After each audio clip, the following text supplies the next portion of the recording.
راہیل اور نائل دونوں ساتھ بیٹھے ہوئے تھے۔ راہیل نے ابھی ابھی نائل کو بتایا تھا کہ ساتھ والے گاؤں کے چودھری کے بیٹے کا ایکسیڈنٹ ہوا ہے۔ نائل تو یہ بات جانتے تھے کہ یہ ضرور میر کا کام ہوگا۔ نائل، سنا ہے لڑکا رات نشے میں تھا۔ پولیس نے اس کے باپ کو بتایا کہ ان کا بیٹا شراب پی کر گاڑی چلا رہا تھا۔ تم جانتے تو ہو نا کہ ساتھ والے چودھری خاندان والے کیسے ہیں۔ کون سی برائی ہے جو ان میں لوگوں میں نہیں۔ پچھلے دنوں مجھے ایک ملازم بتا رہا تھا کہ جس لڑکے جس کا ایکسیڈنٹ ہوا ہے اپنے گاؤں کی کئی لڑکیوں کی زندگیوں سے کھیل چکا ہے۔ گاؤں کے لوگ ڈر کے مارے اس کا نام نہیں لیتے۔ پتہ ہے مجھے بھائی، آپ کو معلوم ہے آپ کے بھتیجے نے چودھری کے بیٹے کو سزا دی ہے۔ کیا مطلب نائل؟ نائل نے ساری بات راہیل شاہ کو بتائی۔ تو نے پہلے مجھے یہ سب کیوں نہیں بتایا؟ میرا میر ابھی اتنا بڑا نہیں ہوا کہ ایسے معاملات خود دیکھے۔ بس ادا وہ اپنی مرضی کا مالک ہے، آپ جانتے تو ہمیشہ سے اپنی مرضی کرتا ہے، لیکن مجھے اتنا یقین ہے وہ کبھی غلط نہیں کرے گا۔ نائل، وہ بچہ ہے ابھی، تم اس کی ذمہ داری پر سب کام تو نہیں لگا سکتے۔ مجھے ہر لمحے کی خبر رہتی ہے ادا، آپ پریشان مت ہو، میرا بیٹا میری نظر کے سامنے ہے۔ اچھا نائل، ابو کی طبیعت بہت خراب تھی، مجھے ابو کا ملازم بتا رہا تھا کہ وہ آج کل بہت زیادہ تکلیف میں ہے۔ لے کر گیا تھا ابو کو میں ڈاکٹر کے پاس۔ ادا آپ جانتے تو ہیں نا، کھانے پینے میں احتیاط نہیں کرتے۔ ڈاکٹر بتا رہا تھا کہ ان کا بلڈ پریشر ہائی ہے۔ میں نے بیجی سے کہا ہے ابو کا دھیان رکھیں۔ ٹھیک ہے، ملوں گا شام میں ابو سے، ابھی تو ڈیرے پر ہیں وہ۔ میں ذرا ایک کام دیکھ لوں۔ راہیل اٹھ گئے، نائل بھی اپنے کمرے میں چلے گئے۔ جب سے سارے گھر والے ارسلان کا رشتہ طے کر کے آئے تھے تب سے مہرو کی تو خوشی کی انتہا نہ تھی۔ ارسلان اور زہرا کا نکاح رکھا گیا تھا 1 ہفتے بعد۔ دادی صاحب نے آج زینب اور جمیل کو اپنے کمرے میں بلایا، شائستہ بیگم بھی ساتھ ہی تھی۔ جمیل، آج تجھ سے تیری بڑی قیمتی چیز مانگوں گی، مجھے انکار نہ کریں۔ جی اماں، آپ مانگے تو میں دینے کی پوری کوشش کروں گا۔ ہم تیرے گھر مہرو کے رشتے کے لیے آئے تھے، وہ تو آگے سے پتہ چلا کہ جس کے گھر آئے ہیں وہ تو اپنا ہی بیٹا ہے۔ بیٹا میں چاہتی ہوں تم دونوں بھائی اب دوبارہ سے مل جاؤ۔ تم جانتے ہو وجاہت مہرو کو بہت زیادہ پسند کرتا ہے۔ اس حویلی میں مہرو بہو بن کر آئے گی تو ہمارے لیے اس سے زیادہ خوشی کی اور کیا بات ہوگی۔ جمیل اور زینب دادی کی بات پر خاموش ہو گئے۔ میں نے کہہ دیا ہے تم دونوں کو اب کہ یہ رشتہ ہوگا تو وجاہت اور مہرو کا ہوگا۔ میں چاہتی ہوں ارسلان کے نکاح کے ساتھ ہم ان دونوں کا نکاح بھی کر دیں۔ رخصتی کے بارے میں بعد میں سوچیں گے۔ اماں، بات یہ ہے کہ ہماری مہرو بہت زیادہ لاؤبالی ہے۔ آپ جانتی تو ہیں نا، شہر میں پلی بڑی ہے، وہ کہاں گاؤں میں رہ پائے گی۔ سب سے بڑی بات یہ ہے کہ وہ وجاہت سے چھوٹی ہے اور دونوں کی شخصیات میں بہت زیادہ فرق ہے، ان کا رشتہ نبھانا آپس میں بہت زیادہ مشکل ہو جائے گا۔ جمیل نے انکار کرنا چاہا۔ شائستہ بیگم فوراً بول پڑی، اتنا زیادہ فرق بھی تو نہیں ہے جمیل، تم میں اور زینب میں بھی تو پورے 8 سال کا فرق ہے، یہاں تو صرف 5 سال کا ہی فرق آ رہا ہے۔ اور بات سن لو تم جمیل، ہم تمہاری کوئی بات نہیں مانیں گے، ہم نے تم سے رشتہ مانگا نہیں ہے، ہم نے تمہیں بتایا ہے کہ ہم اپنی مہرو کا نکاح کر رہے ہیں اپنے وجاہت سے۔ بھابھی، ہمیں کوئی اعتراض نہیں ہوگا، وجاہت تو ہمارے گھر کا بچہ ہے، لیکن مہرو وجاہت سے بہت زیادہ مختلف ہے، بہت بچکانہ حرکتیں ہیں مہرو کی، ابھی تو ہم اس کو بہت پڑھائیں گے۔ شادی تو دور کی بات ہے، میں نہیں چاہتا کہ اپنی بیٹی کو کسی بھی چیز سے محروم رکھوں۔ ہائے، تو ہم نے اسے بھلا کس چیز سے منع کرنا ہے، وجاہت خود پڑھائے گا اسے، ہم اس بات کی ضمانت دیتے ہیں تجھے جمیل، دیکھ یہ تیری ماں کی خواہش ہے، اتنے سال تو مجھ سے دور رہا ہے، اپنی ماں کی سن لے، ہم مہرو کو کوئی کمی نہیں ہونے دیں گے، وجاہت اسے بہت خوش رکھے گا۔ تو مہرو سے پوچھ لے، ہم کل تجھ سے جواب لیں گے۔ دادی صاحب نے تو گویا بات ہی ختم کر دی۔ جمیل اور زینب بہت زیادہ پریشان تھے۔ ارسلان کو بلا کر دونوں نے یہ بات بتائی۔ ارسلان کی رائے بالکل مختلف تھی۔ بابا یہ تو اچھا ہے، مہرو ہم سب کی نظروں کے سامنے رہے گی۔ اگر اس کی شادی باہر نہیں کریں گے تو مہرو کے لیے پرائے لوگوں میں رہنا بہت مشکل ہوگا۔ ٹھیک کہہ رہے ہو تم ارسلان، مگر اتنی جلدی ہم کیسے اس کا نکاح کر دیں؟ بابا، وجاہت لالا کو جتنا میں نے اب تک جانا ہے وہ بہت اچھے انسان ہیں۔ مجھے یقین ہے وہ مہرو پر کوئی پابندی نہیں لگائیں گے۔ ہم رخصتی دیر سے کر دیں گے۔ مہرو بھی ہماری نظروں کے سامنے ہوگی بابا، اسے کوئی مسئلہ نہیں ہوگا۔ ارسلان کی بات سے جمیل نے اتفاق کیا، مگر زینب راضی نہیں ہو رہی تھی۔ ماضی میں جو کچھ ہو چکا تھا وہ ان سب کے لیے ناقابل قبول تھا۔ مہرو کو جمیل نے رات کو کمرے میں بلایا، ساتھ میں زینب بھی تھی۔ دونوں مہرو سے بات کرنا چاہتے تھے۔ میرا بیٹا، آج میں تم سے بہت زیادہ اہم بات کرنے لگا ہوں۔ تمہاری دادی اور تائی صاحب نے آج وجاہت کے لیے تمہارا رشتہ مانگا ہے۔ وہ چاہتے ہیں کہ تم اس گھر میں بہو بن کر آؤ۔ وجاہت لالا کے لیے بابا؟ جی بیٹا، وجاہت کے لیے۔ ہم چاہتے ہیں تمہاری شادی اس سے ہو جائے، ایک ہی گھر میں ہمارے سامنے رہو گی۔ ہمارا بھتیجا ہے، وہ تمہیں بہت زیادہ خوش رکھے گا۔ نہیں بابا، میں ان سے شادی نہیں کروں گی۔ مجھے وہ بالکل بھی اچھے نہیں لگتے، ہر وقت ڈانٹتے رہتے تھے کالج میں۔ اگر ان سے شادی ہوگی تو پھر کیا کریں گے؟ ویسے بھی میں شادی نہیں کروں گی، ابھی تو کچھ وقت پہلے ہی میں 18 سال کی ہوئی ہوں۔ آپ کو اتنی جلدی پڑ گئی ہے مجھے اس گھر سے بھیجنے کی؟ چندہ، ایسی بات نہیں ہے، ہم صرف تمہارا نکاح کرنا چاہتے ہیں، شادی بعد میں کریں گے۔ کوئی ضرورت نہیں ہے بابا دادی کو ہاں کرنے کی۔ میں وجاہت لالا سے شادی نہیں کروں گی، آپ جہاں بھی کہیں گے شادی کر لوں گی، مگر وجاہت لالا سے نہیں۔ مہرو نے رونا شروع کر دیا۔ میرا بچہ، ہم تمہاری مرضی کے بغیر بھلا کچھ کر سکتے ہیں؟ چلو تم کمرے میں جاؤ، ہم کوئی دباؤ نہیں ڈالتے تم پر۔ جمیل نے مہرو کو پیار سے سمجھایا اور زینب کی طرف متوجہ ہو گئے، جو بہت پہلے سے اپنی بیٹی کے ایسے جواب کی توقع رکھتی تھی۔ المیر کمرے میں آیا تو آن کو تلاش کیا۔ آن اس سے کئی دنوں سے ناراض تھی، جس کی وجہ سے جب میر گھر آتا تو آن اس کے لیے انتظار نہیں کرتی تھی۔ میر نے اپنے ہاتھ میں اٹھایا ہوا کوٹ سائڈ پر رکھا اور آن کو ملنے کمرے سے باہر آ گیا۔ آن کچن میں کھڑی اپنے لیے چائے بنا رہی تھی۔ میر نے اسے باہوں میں بھرا۔ آن میر کا لمس پہچانتی تھی، اس لیے کوئی رد عمل ظاہر نہیں کیا۔ کیسی ہیں آن جان؟ سارا دن کیسے گزرا میرے بغیر؟ آن نے کپ میں چائے ڈالی اور میر کے ہاتھ اپنی کمر سے ہٹائے۔ تمہیں میری فکر کرنے کی کوئی ضرورت نہیں ہے میر، میں جیسی بھی ہوں ٹھیک ہوں۔ آن حویلی کی دیواروں سے نہیں گھبراتی۔ میں نے آپ کو کبھی حویلی میں قید نہیں کیا آن، آپ کا اپنا ہے سب کچھ، کھل کر زندگی گزاریں اپنی۔ آن نے غصے سے ہاتھ میں اٹھایا مگ ٹیبل پر پٹکا۔ میری مرضی؟ تم نے کب میری مرضی کو اہمیت دی ہے؟ مجھے جانے دو اس حویلی سے، قید کہا تھا میں نے تمہیں، تم نے میری بات مانی؟ آن غصے میں باہر جا رہی تھی جب میر نے اسے پکڑ کر واپس کھینچا۔ آپ جانتی ہیں نا آپ کے بغیر میری کوئی زندگی نہیں، اگر آپ کو اپنے ساتھ رکھنے کے لیے مجھے کچھ بھی کرنا پڑا تو کروں گا۔ آن میر کے سینے سے لگی ہوئی تھی، آن کی پشت میر کے سینے کی جانب تھی۔ میر نے بہت زور سے آن کو تھام رکھا تھا۔ اسی لیے مجھے اتنے دور لے آئے ہو، یہ محبت نہیں میر۔ ان بند دیواروں میں دم گھٹتا ہے میرا۔ میر جنونی سی کیفیت میں بولا، اگر آپ کو جانے دیا تو میں ٹوٹ جاؤں گا۔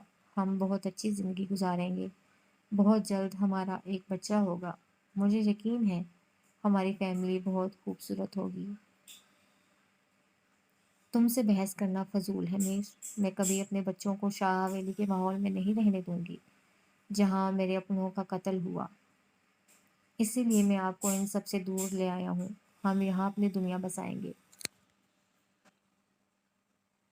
میر، تمہارا جنون مجھے پاگل کر دے گا، مجھ پر رحم کرو، میری اپنی ایک زندگی ہے، میری زندگی آپ ہے میری جان، میں مر جاؤں گا آپ سے دور ہو کر۔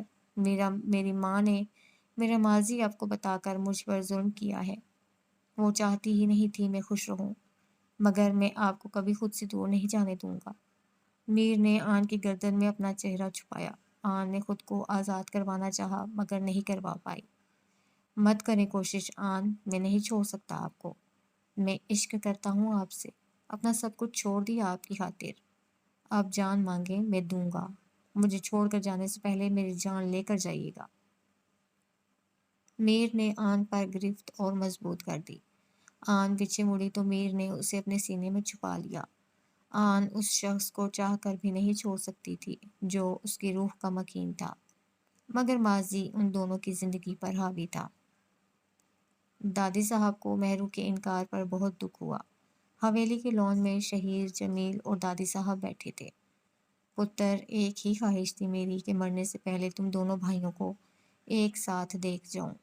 کیا ہوتا اگر تو اپنی ماں کی جھولی میں اس کی زندگی کی آخری خواہش ڈال دیتا؟ جمیل ماں کی بات سن کر تڑپ اٹھے۔ کیسی باتیں کر رہی ہیں آپ اماں؟ مہرو اور وجاہت کی شادی سے ہی تو ہم بھائیوں کی خوشیاں نہیں جڑی نا۔ لالا کی اہمیت میری زندگی میں بہت زیادہ ہے، آپ اس بات کا اندازہ نہیں کر سکتی۔ میں چاہتی تھی جو اتنے سال پہلے ہوا اس کے نشان مٹ جائیں، مگر قسمت کو یہ منظور نہیں ہے۔ میں نے شاید ایسے ہی بچوں کی خوشیاں دیکھے بغیر مرنا ہے۔ شائستہ بیگم چائے لے کر آئیں۔ اماں کیسی باتیں کر رہی ہیں آپ؟ ہم اپنے بچوں کی خوشیاں دیکھیں گے۔ اماں بچوں کی اپنی مرضی ہوتی ہے، آپ اس چیز کو دل پر مت لیں۔ مہرو جو ابھی ابھی کمرے سے نکلی تھی دادی سے ملنے آ گئی۔ دادی صاحب کیسی ہیں آپ؟ میں ٹھیک کیسے ہو سکتی ہوں پتر، تو نے دادی کا مان نہ رکھا، ہمیں پل بھر میں سوتیلے کر دیا۔ ماضی کی غلطیوں کی سزا تو نے مجھ سے اور اس حویلی سے لے کر اچھا نہیں کیا دھی۔ دادی صاحب کیا ہو گیا؟ میں نے کچھ نہیں کیا۔ بڑی خواہش تھی میری کہ مرنے سے پہلے تجھے اپنے وجاہت کی دلہن بنا دیکھوں، مگر تو نے تو اپنی دادی جان کو پرایا کر دیا۔ یہ کہہ کر دادی صاحب رونے لگ گئیں۔ دادی صاحب کیا ہو گیا؟ مہرو دادی صاحب کے پاس آئی۔ دادی صاحب نے اپنا ہاتھ دل پر رکھا جیسے انہیں کچھ ہو رہا ہے۔ شہیر لالا دیکھیں اماں کو کیا ہو رہا ہے۔ اماں نے دل تھاما ہوا تھا۔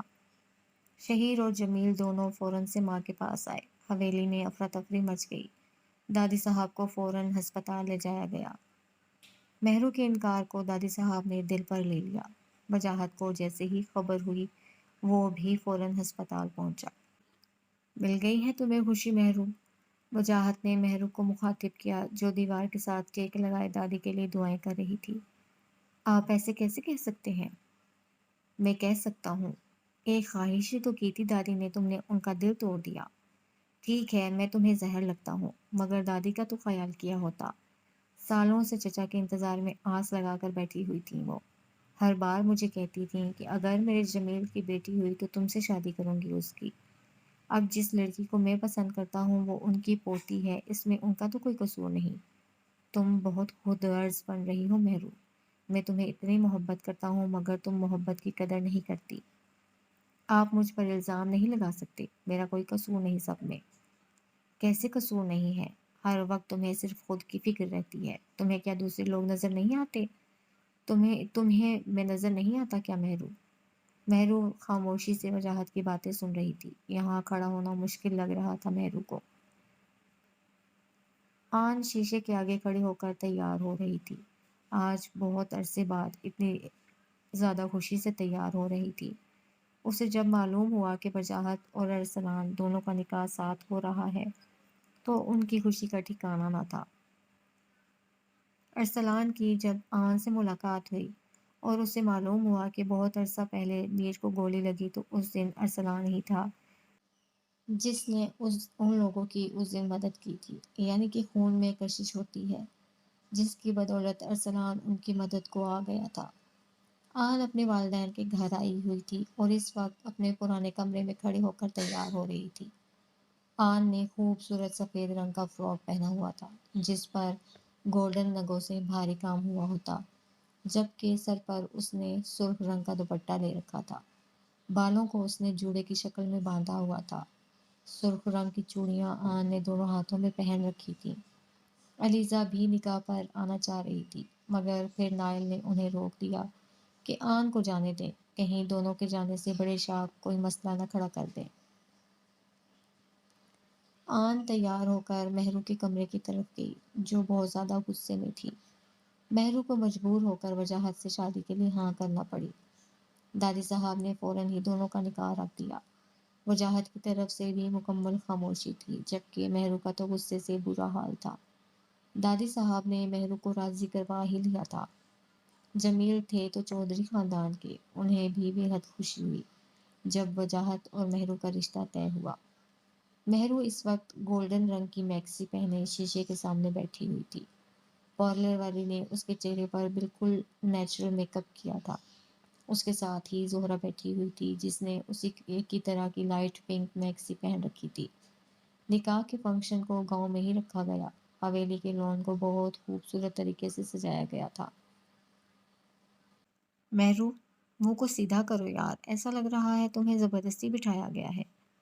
زہرہ نے مہرو کو ٹوکا، جو منہ پھلا کر بیٹھی ہوئی تھی۔ یہ سچ ہے نا، مجھے زبردستی ہی بٹھایا گیا ہے۔ مہرو، ایسی باتیں نہیں کرتے، لوگ کیا کہیں گے؟ آن نے مہرو کو ڈانٹا۔ آپ اسے چھوڑیں آپا، کتنی پیاری لگ رہی ہیں آپ خود بھی۔ زہرہ نے آن کی تعریف کی۔ شکریہ، میں تو بس آج لائٹ سے خود ہی تیار ہوئی ہوں۔ میری طبیعت صبح سے خراب ہے۔ کیا ہوا آپا؟ مہرو نے بھی آن کی طرف دیکھ کر سوال کیا۔ کچھ نہیں، کھانا کھانے کو دل نہیں کر رہا، عجیب سی بے چینی ہے۔ آپ میر کو بتائیں۔ مہرو نے اپنا دوپٹہ سیٹ کرواتے ہوئے آن کو مشورہ دیا۔ میں دوائی لے لوں گی، پھر ٹھیک ہو جائے گا سب۔ میں ذرا باہر سے چکر لگا لوں۔ آن اور میر دونوں اکٹھے کھڑے ہوئے تھے جب مہرو کو نکاح کے بعد وجاہت کے ساتھ بٹھانے کے لیے لایا گیا۔ آن بھائی کے پاس آئی اور رسمیں کی۔ شازیہ بھی بھائی کے ساتھ ہی بیٹھی ہوئی تھی۔ صبح سے آن کی طبیعت خراب تھی اور اب آن سے کھڑا بھی نہیں ہوا جا رہا تھا۔ میر، جی میری جان، میری طبیعت ٹھیک نہیں، مجھے چکر آ رہے ہیں۔ دیکھو یہاں کسی سے جوس کا کہو، مجھے جوس منگوا دیں۔ یہاں آئے میرے پاس، صبح سے کہہ رہا ہوں کہ مت تھکائیں خود کو، مگر آپ سنتی کہاں ہیں؟ اب طبیعت زیادہ خراب ہو گئی ہے نا۔ میر نے آن کا دوپٹہ سیٹ کیا اور اسے ساتھ لگایا۔ میر، زیادہ طبیعت خراب ہے جانا، چلیں آپ کو ڈاکٹر کے پاس لے چلوں۔ میر، سب کیا کہیں گے؟ کیا کہیں گے؟ آپ کی طبیعت زیادہ خراب ہے، ہم نے فوراً سے ڈاکٹر کے پاس جانا چاہیے۔ میں سب کو بتا دیتا ہوں، بعد میں ہم آ جائیں گے یہاں دوبارہ۔ میر نے سب کو بتایا اور آن کو لے کر ڈاکٹر کے ہاں چلا گیا۔ کافی دیر سے میر باہر کھڑے ہو کر انتظار کر رہا تھا۔ ڈاکٹر نے میر کو اندر بلایا۔ یہ گاؤں کا ہسپتال تھا جو چودھریوں نے بنوایا تھا۔ یہاں پر ڈاکٹر تو اچھی تھی، مگر شہر جیسی سہولیات نہیں تھی۔ سلام شاہ سائن۔ وعلیکم السلام۔ مجھے بتائیے میری بیوی کو کیا ہوا ہے؟ ان کی طبیعت 2-3 دنوں سے کافی زیادہ خراب ہے۔ ہم شہر سے آئے ہیں یہاں شادی کے لیے۔ ان کی طبیعت زیادہ خراب ہے تو میں آج ہی انہیں شہر لے جاتا ہوں۔ ارے نہیں، آپ کے لیے خوشخبری ہے، آپ کی بیوی امید سے ہیں۔ ڈاکٹر نے میر کو مبارکباد دی۔ سچ میں ڈاکٹر؟ جی بالکل۔ ابھی 1 منتھ ہی ہوا ہے اور آپ کی بیوی کافی کمزور ہیں۔ انہیں اچھی خوراک اور پرسکون ماحول کی شدید ضرورت ہے۔ آپ فوراً سے انہیں شہر لے جائیں اور وہاں جا کر آن کا اچھے سے علاج کروائیں۔ شکریہ ڈاکٹر، ہم آج ہی شہر جاتے ہیں۔ میر فوراً سے آن کی طرف گیا جو آنکھیں بند کر کے لیٹی ہوئی تھی۔ آپ نے سنا؟ ہماری اولاد آنے والی ہے، ہماری محبت کی نشانی، میرا فون۔ آن نے آنکھیں کھولی تو اسے میر نظر آیا، جس کی آنکھوں سے آنسو نکل رہے تھے۔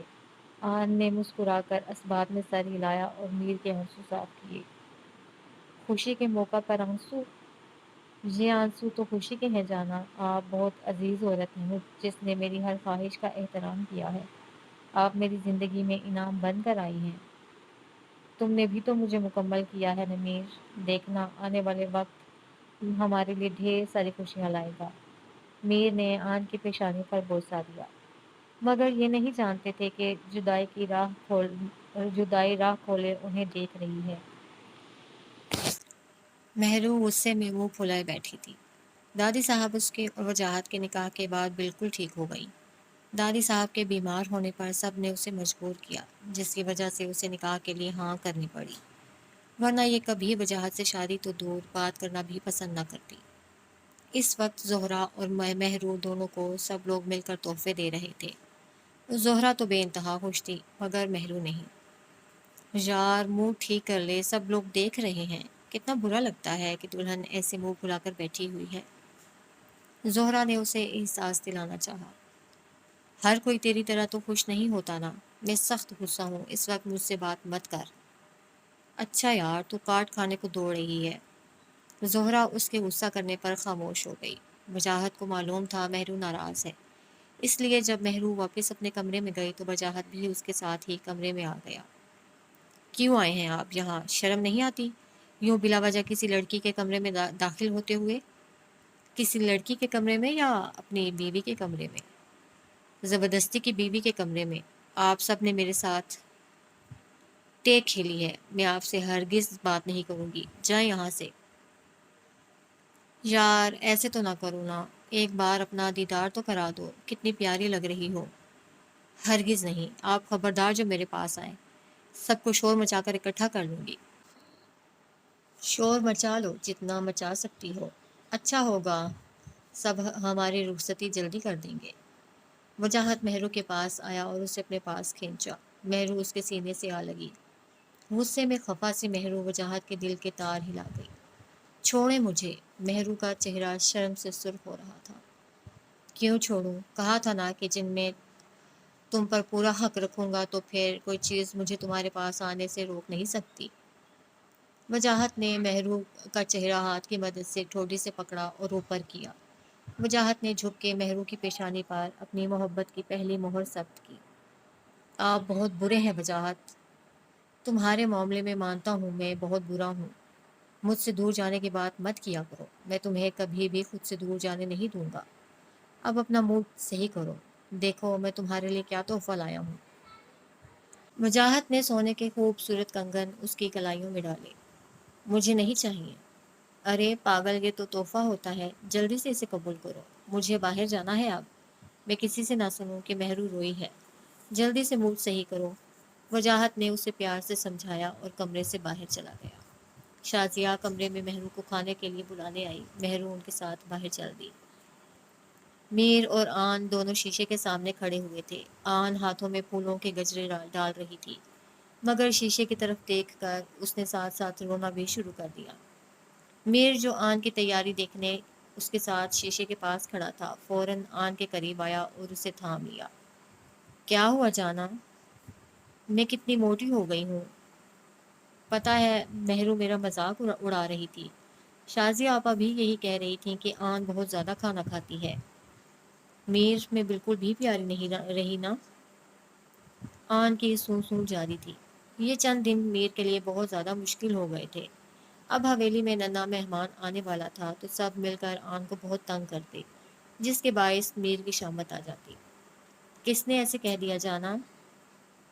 وہ سب مذاق کرتے ہیں، آپ تو اور زیادہ پیاری ہو گئی ہیں، اتنی کیوٹ سی۔ تمہیں پتہ ہے میرے سارے کپڑے مجھے تنگ ہو گئے ہیں میر، میں تمہیں بھی اچھی نہیں لگتی اب۔ آن نے اپنا سوجا ہوا ہاتھ میر کے سینے پر مارا جس پر کل ہی ڈرپ لگی تھی۔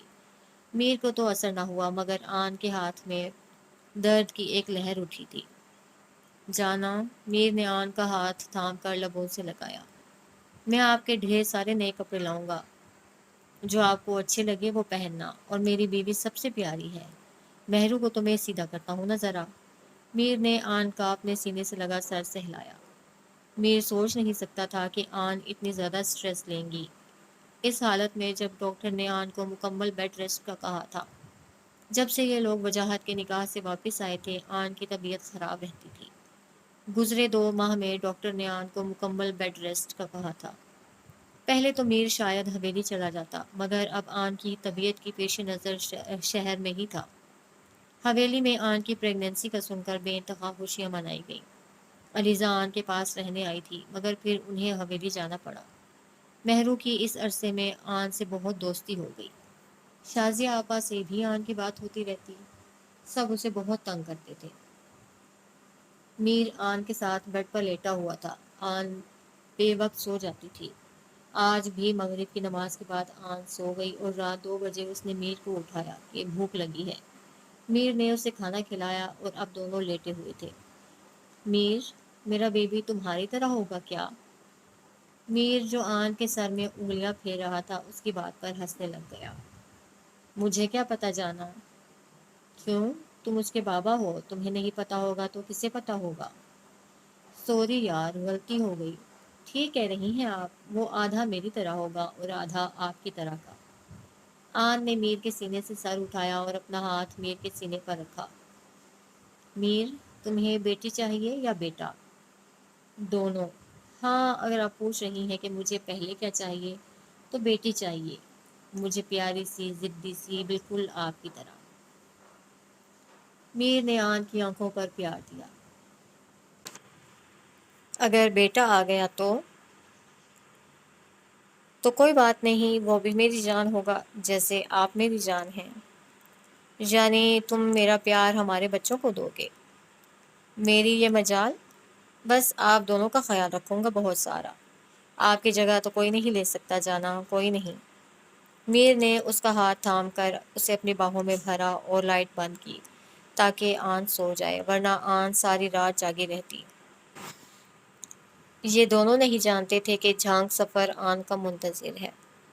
المیر کمرے میں بیٹھا ہوا اپنا کام کر رہا تھا جب اس کا فون بجنے لگ گیا۔ المیر نے فون نمبر دیکھا تو کسی انجان نمبر سے کال آ رہی تھی۔ المیر نے کال بک کی تو آگے سے کسی لڑکی کی آواز آئی۔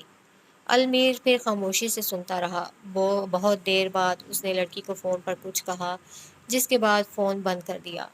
آن ہاتھ میں چائے کی ٹرے لیے کمرے میں آئی۔ جب اس نے دیکھا کہ میر کسی سے فون پر بات کر کے فون رکھ رہا ہے تو اس نے عام سے سوال کیا کہ تم کس سے فون پر بات کر رہے تھے؟ المیر نے اسے اس بات کا جواب نہیں دیا اور چپ کر کے اپنی چائے کا کپ اٹھایا اور پینا شروع ہو گیا۔ آن کو یہ بات بہت عجیب لگی۔ پہلی بار ایسا ہوا تھا کہ میر نے اسے کسی بات کا جواب نہیں دیا۔ آن کو غصہ تو بہت آیا مگر یہ خاموش ہو گئی اور چپ چاپ بیٹھ گئی۔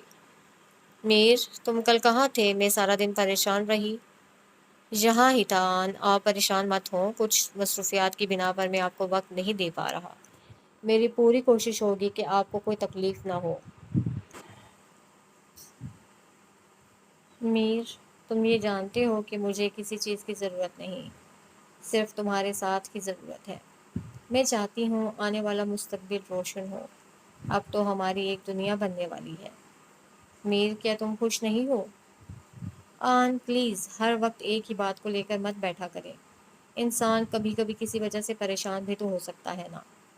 آن میر کے سخت لہجے کی عادی نہیں تھی، اس لیے میر کے سخت بولنے پر آن کی آنکھوں سے آنسو نکل آئے۔ یہ خاموشی سے اٹھ کر یہاں سے چلی گئی۔ میر اس کے پیچھے نہیں گیا۔ نہ جانے آج میر کو کیا ہو گیا تھا کہ وہ ان سے بات نہیں کرنا چاہتا تھا۔ آن سارا دن بہت زیادہ بے چین تھی۔ آج کل آن کو ایسی ہی بے چینی رہتی تھی۔ میر پاس نہیں تھا، یہ دیکھ کر آن میر کو ڈھونڈنے باہر نکل گئی۔ لان میں بیٹھا ہوا میر کسی سے فون پر بات کر رہا تھا۔ کہا نا میں نے کہ مل رہا ہوں، تمہیں سمجھ نہیں آتی؟ میری زندگی اجیرن کر رکھی ہے تم نے، تم سمجھ کیوں نہیں سکتے کہ میرے بس میں نہیں ہے اتنا بڑا قدم؟ میری بیوی ہے گھر میں، وہ کیا سوچے گی؟ آن میر کی تمام باتیں سن رہی تھی۔ ہاں ٹھیک ہے، کرتا ہوں تمہارا انتظام۔ میرے بیٹے کو بہت سارا پیار دینا، اسے کسی چیز کی کمی نہ ہو۔ آن کے پیروں تلے سے زمین نکل گئی۔ میر کا بچہ؟ آن شال اپنے ارد گرد لپیٹ کر میر کے پاس آئی۔ کس سے بات ہو رہی تھی؟ کس بچے کے بارے میں بات کر رہے تھے تم؟ آپ کو کب سے چھپ کر میری باتیں سننے کی عادت ہو گئی؟ میر نے سختی سے پوچھا۔ میر، میں جب سو کر اٹھی تو تم موجود نہیں تھے۔ میں تمہیں ڈھونڈتے ہوئے لان میں آئی ہوں۔ کسی بچے کی بات کر رہے تھے تم؟ مجھے بتاؤ نا۔ ضروری ہے ہر بات آپ کو بتائی جائے؟ میر، ہم میں کوئی بات چھپی ہوئی تو نہیں ہے نا؟ میں تمہاری بیوی ہوں، اگر کوئی مسئلہ ہے تو میرے ساتھ شیئر کرو۔ آن نے میر کا ہاتھ پکڑنا چاہا۔ کہا نا میں نے، مت ڈسٹرب کیا کرے مجھے، جب دیکھیں ہر وقت اپنی مرضی۔ کیا میری کوئی زندگی نہیں؟ میری کسی خوشی کی کوئی اہمیت نہیں کسی کے نزدیک۔ میر، ایسی بات نہیں، تم میرے ساتھ اتنا برا رویہ کیوں اختیار کر رہے ہو؟ پلیز آن، میں گھر سکون کے لیے آتا ہوں، ہر وقت کے رونے دھونے کو سننے کے لیے نہیں۔ اندر جائیں اور جا کر سو جائیں۔ آپ کے بے جا کے لاڈ مجھ سے نہیں اٹھائے جاتے۔ آن نے اپنی آنکھوں سے آنسو صاف کیے۔ آن اپنے دل میں درد محسوس کر کے اٹھی۔ پہلے تم میرے دوست تھے، میری محبت، مگر آج تم ظالم شوہر بن گئے ہو۔ میں نے کبھی تمہاری کسی ذمہ داری میں سے منہ نہیں موڑا جس کی وجہ سے تم مجھے اتنا ستاؤ۔ آن روتے ہوئے کمرے میں گئی۔ ساری رات آن نے روتے ہوئے گزاری۔ صبح کا اجالا جلدی ہی ہو گیا۔ میر نہا رہا تھا۔ آن نے میر کا بجتا ہوا فون اٹھا لیا۔ سائیں، جلدی آئیں، کاشان کی طبیعت بہت خراب ہے۔ سائیں، مجھے ڈر لگ رہا ہے۔ آپ کے بغیر کچھ بھی ممکن نہیں۔ کاشان آپ کا بیٹا ہے، اسے آپ کی زیادہ ضرورت ہے۔ آن کے ہاتھ میں اٹھایا ہوا فون گر گیا۔ میر جو نہا کر نکلا تھا اپنا فون نیچے دیکھ کر فوراً آن کے پاس آیا۔ کیا ہوا ہے؟ کس کی کال تھی؟ میر نے اپنا فون اٹھا کر آن سے سوال کیا۔ تمہارے بیٹے کے لیے کال تھی۔ تمہاری بیوی کہہ رہی ہے کہ تمہارے بیٹے کو تمہاری زیادہ ضرورت ہے۔ میر نے غصے سے آن کو دیکھا۔ کس نے کہا تھا میری کال اٹھانے کو؟ میری اجازت کے بغیر میری کال کیوں اٹھائی آپ نے؟ میر کھڑا آن پر دھاڑ رہا تھا۔ تم جانتے ہو اپنی بہن کے قاتل کے پوتے کے ساتھ رہ رہی ہوں میں۔ ایک امید تھی مجھے تم میرے خاندان کو انصاف دلاؤ گے، مگر ایسا کچھ نہیں ہوا۔ تم نے میرے غرور کا خون کر دیا۔ تم تو بہت خوش تھے نا اپنی اولاد کی پیدائش پر۔ مجھے کیا معلوم تھا کہ تم پہلے سے ایک بچے کے باپ ہو۔ فون دوبارہ سے بجا۔ سائیں، کاشان کا سانس رک رہا ہے، اسے ہسپتال لے کر نکلو، آ رہا ہوں میں۔ میر اپنا والٹ اور گاڑی کی چابیوں کی طرف گیا۔ میری باتوں پر جواب دیتے جاؤ میر، ایسا نہ ہو کہ ہم میں فاصلے اتنے بڑھ جائیں جو تم کبھی مٹا نہ سکو۔ میرے پاس آپ کی باتوں کا کوئی جواب نہیں۔ میر، میں آخری بار کہہ رہی ہوں، رک جاؤ۔ میر آن کی بات انسنی کر کے آگے بڑھ گیا۔ آن نے فرش پر بیٹھ کر اپنی آنے والی زندگی کا سوچا۔ میر، تم ایسا نہیں کر سکتے میرے ساتھ، اپنے بچے کے ساتھ۔ تم میرے ساتھ اتنی بڑی زیادتی کیسے کر گئے؟ یہ دھوکہ تم نے مجھے نہیں، میری روح کو دیا ہے۔ میں کمزور نہیں ہوں، تمہارے ظلم برداشت کرو۔ آن نے کانپتے ہاتھوں سے وجاہت کا number Malaya. Vijay? On phone کے اٹھائے جاتے ہی دھاڑے مار کر روئی۔ آپا میری جان، کیا ہوا؟ وجی، مجھے لے جاؤ، تمہاری آپا مر جائے گی۔ یہ دنیا بہت ظالم ہے وجی، میرا دل پھٹ جائے گا وجی۔ ہوا کیا آپا؟ کچھ تو بتائیں۔ میں آتا ہوں، ابھی میری آپا، میری جان، تھوڑا حوصلہ کریں۔ میرا دل زخمی ہے وجی، تمہاری آپا کا آج اور ختم ہو گیا ہے، تم آ جاؤ، مجھے تمہاری ضرورت ہے۔ میں آتا ہوں آپا، آپ انتظار کریں۔